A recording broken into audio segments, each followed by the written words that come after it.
Остин и его дочь Оливия были невероятно близки. К сожалению, Остин скончался, когда его дочери было всего 5 лет. Во время похорон Оливия решила в последний раз обнять своего отца. То, что произошло дальше, заставило людей кричать. Остин родился в бедной семье, и у его родителей была мечта вырваться из порочного круга бедности, который передавался из поколения в поколение. К сожалению, они ушли из жизни прежде, чем их мечты смогли осуществиться. Полной решимости изменить свою жизнь, Остин искал способы создать для себя лучшее будущее. Он работал на стройках, прежде чем заняться продажей фруктов на обочинах дорог. Иногда он также работал в ночную смену на фабриках, чтобы заработать денег на поддержание своего бизнеса. После ночной смены он направлялся прямиком в свой маленький магазинчик и весь день, без сна и отдыха, продавал свою продукцию. В один из таких дней Остин встретил Софию в магазине.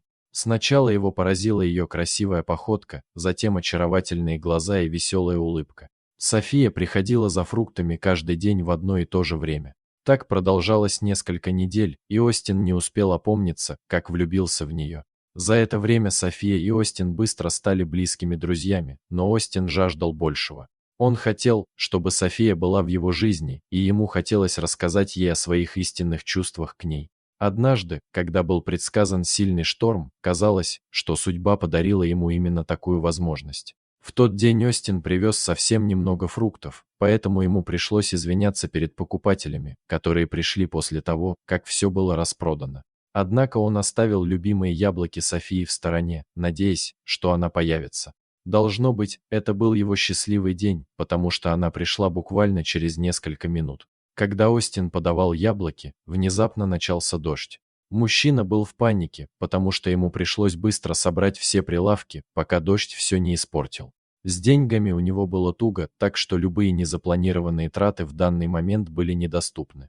К его удивлению, София помогла ему. На это у них ушло всего несколько минут, но молодые люди все равно насквозь промокли. Остин рассыпался в извинениях перед девушкой, но она отмахнулась от них со своей мягкой улыбкой. Они укрылись на автобусной остановке и проговорили несколько часов под проливным дождем. Когда Остин и София разговаривали, он больше не мог сдерживать свои чувства.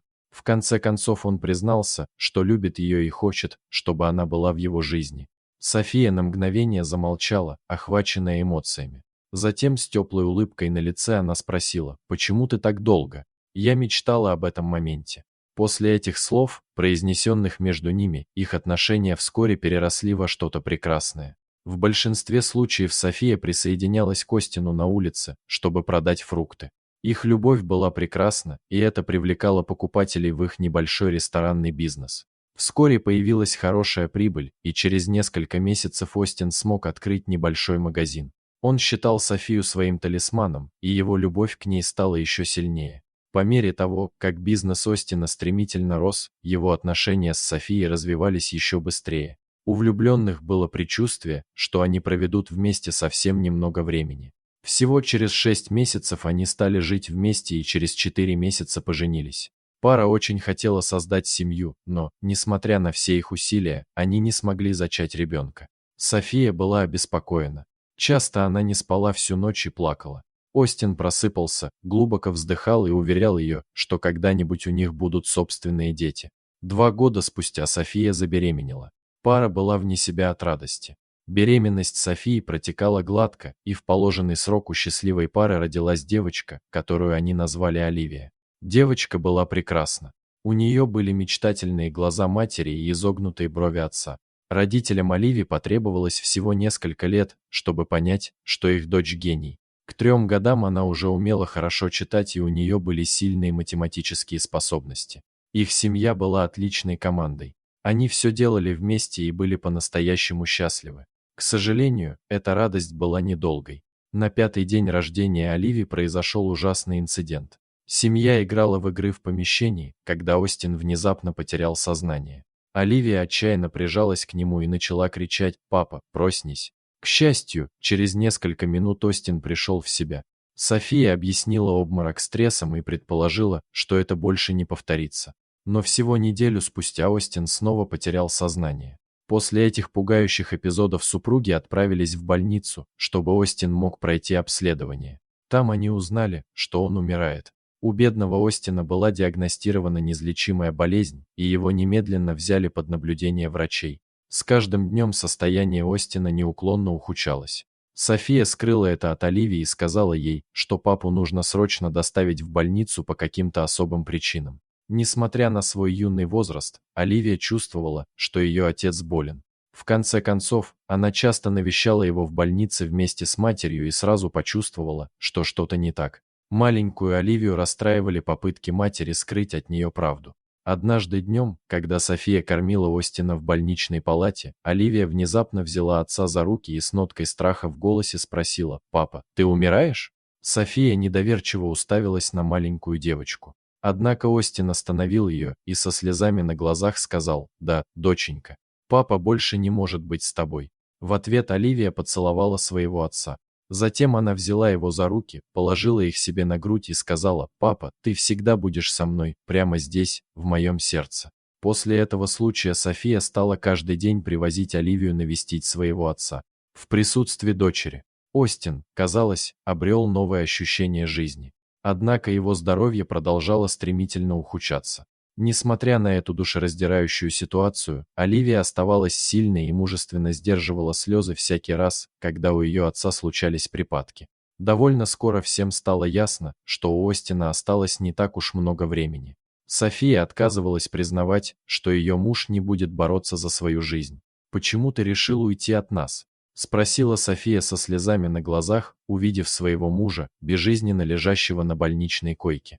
«Ты обещал всегда быть рядом, любить меня вечно. Почему ты не можешь бороться?» — сердито спросила она.